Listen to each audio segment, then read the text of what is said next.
اسرائیل ਨੂੰ تسلیم کرنا تو وہ گل نہیں بھی جہاد والی، وہ تو مسئلہ ہے کہ اگر کوئی غاصبانہ کسی جگہ سے قبضہ کر لے تو اس تو میں انہوں نے قبضہ کر لیا من لیا کہ آوے وہ فرض دا یا کسی قوم دا، یہ تو بڑا دیر مچ جائے گا جو من لیے کل کشمیر سے انہوں نے قبضہ کیا وہ پھر کوئی بدقسمتی نہ اتنے آ بڑے یا امریکہ تے عراق سے تسلیم کر لے جی جنہیں کھولیا غاصبانہ قبضے کی مزاحمت کرنی ہوتی کہ انہوں نے تسلیم کرنا نہ بھی چھڑا سکیے نہیں تھا دوائی دے دے مرنا ہوتا نا کہ شاید پائی میری اسرائیل کا جو پہلا تو ملک ہوں سانوں کی تکلیف ہے امریکہ نو برطانیہ من نہیں رہے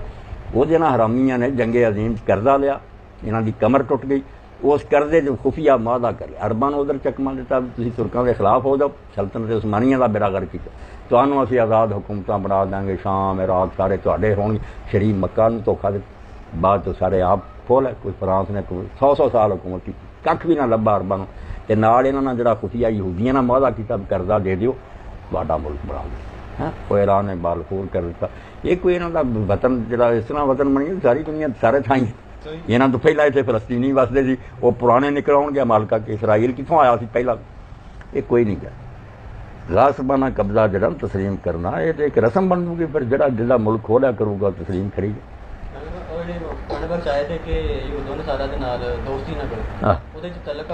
گا جی یا ہندی کا امریکہ تو ایک امام آیا یونیورسٹی پیچھے جی اخبار انہوں نے کہا قرآن سے ہے کہ اندازہ کرو قرآن سے ایک جگہ نہیں بار بار پڑھیا کہ انہوں نے دوست نہ بڑھاؤ یہاں کے دل تے خلاف بغض نہ پڑے آ یہاں کی زبانوں تو جڑا بچار ہوتا ہے بہت تھوڑا یہ تنہائی ہاتھ وٹ کے کھانے کہ تمہیں مسلمانوں چبا دے وہ امام نے بیان دیتا امریکہ کی وہ مرادمت کرتا تو فرعون کے ساتھ مقابلہ کیا تو اللہ تعالیٰ نے فرمایا اس کا تختہ اٹھ دوں گا تمہیں دے دوں گا حکومت مگر ساتھ یہ کہا کہ یہ حکومت جو ملتی ہے نا اس کو یہ نہ سمجھو کہ صرف نام ہے یہ وَيَسْتَخْلِفَكُمْ فِي الْأَرْضِ فَيَنْظُرَ كَيْفَ تَعْمَلُونَ یہ آزمائش بھی ہوتی ہے کہ اس ظالم کو تو میں نے چلتا کیا ہے اب تمہیں دے دیا ہے ملک اب میں دیکھوں گا کہ تم کیا کرتے یہ ہم جو تھوڑے دن بعد منا رہے ہیں نا یوم آزادی اس بارے میں بھی آپ سوچیں جیسے برطانیہ دفاع ہو گیا ہمیں ملک دے دیا اللہ نے فرعون تو ڈوب گیا بنی اسرائیل کو دیا مگر کہا دیکھے گا کہ تم کیا کرتے اور دیکھا اللہ تعالیٰ نے پھر جب یہ بھی بگڑ گئے 2 عذاب ان پر ایسے آئے ویسے بہت آئے بار بار مار پڑی ان کو اللہ کے چہتوں کو جو یہ کہتے تھے نحن ابناء اللہ وحباؤ ہم تو اللہ کے بیٹے ہیں اللہ کے پیارے یہاں تک غرور میں چلے گئے کہ دوسرے لوگ جو ہیں صرف اللہ کی مخلوق ہے ہم تو اللہ کے بیٹے بائبل میں بھی کہتے ہیں کہ اسرائیل جو ہے یہ خدا کا اکلوتا بیٹا یہ تو پہلا پیروٹا ہے اس لیے اسرائیلی قوم کے برابر کوئی ہو سکتا ان سے جو لوگ کہتے ہیں نا کہ یہودیوں سے صلح کرو اور ان کا علاقہ مان لو بیوقوف لوگ اہم کو کی جنت میں رہتے ہیں جو ان کے عقیدے ہیں جو ان کے دین میں ان کو سکھایا گیا جھوٹے دین میں اس کی وجہ سے یہ کسی کے ساتھ بنا کر نہیں رکھ سکتے نہ امریکہ کے یہ خیر خواہ نہ اپنا مطلب نکالنے والا جب ان کے فقہاء علماء نے یہ کہہ دیا کہ تم اپنا پکا ہوا کھانا بھی اگر کسی غیر قوم کی چھت کے نیچے بیٹھ کر کھا لو کھانا یہودی کا ہماری سے فرمایا خنزیر کھانے کے برابر تم نے اپنا کھانا ناپاک کری یہ مرچ یہ ساری قومیں ناپاک ہیں کافر ہیں بے دین ہیں حکومت کرنے کے لیے تم پیدا ہوئے یہ غلام ہیں سارے وہ اسی چال پر چل رہے ہیں اب سب کتابیں ایسا ایسا نکل رہا ہے جس طرح ان کے بڑے اکٹھے ہوئے فیصلہ کیا کہ ساری دنیا کے لوگوں کو بد اخلاق بنا دو شرابی زانی وہ کتابیں آ رہی ہیں مگر اسرائیلیوں کو بچاؤ اپنے لوگوں کو نیک رکھو تاکہ ہم دنیا پر حکومت کریں اور باقی ساری دنیا ہماری غلام بن جائے اور اللہ کے رسول نے بھی آخر یہ باتیں تو بیان کی ہیں کہ دجال ان کو ایک بڑا لیڈر مل جائے گا جس کی رہنمائی میں یہ بڑے پھر طاقتور ہو جائیں گے چھا جائیں گے مسلمانوں کی تو شامت آ جائے گی مسلمانوں کے امام مسلمانوں کو لے کر مسجد دمشق میں پناہ لے لیں گے تو یہ بے ایمان قوم ہے اللہ کی طرف سے پکڑیں بڑی آئی ان کا غرور بار بار توڑا مگر 2 جو ہیں بخت نصر کا حملہ اور بعد میں ٹیٹس رومی کا وہ تو ایسے ہیں کہ یروشلم نہیں رہا مسجد اقصی نہیں رہی شہر ویران ہو گیا اینٹ پر اینٹ جو تھی بچ گئی اور کئی مدت تک یہ غلام رہے عیسیٰ علیہ السلام کو جب گرفتار کرانے کی تیاریاں کر رہے تھے نا بدبخت لوگ یہ خبیثوں اور حرامیوں کو اپنے سردار مانتے ہیں حکمران مانتے ہیں اور جو نیک ہوتے ہیں پاک جو بہتری کی راہ انہیں کو دشمن سمجھتے ہیں اب عیسیٰ علیہ السلام کو گرفتار کرانے کے لیے علماء تول گئے صرف ان پڑھ نہیں عوام کو بھی برگلا لیا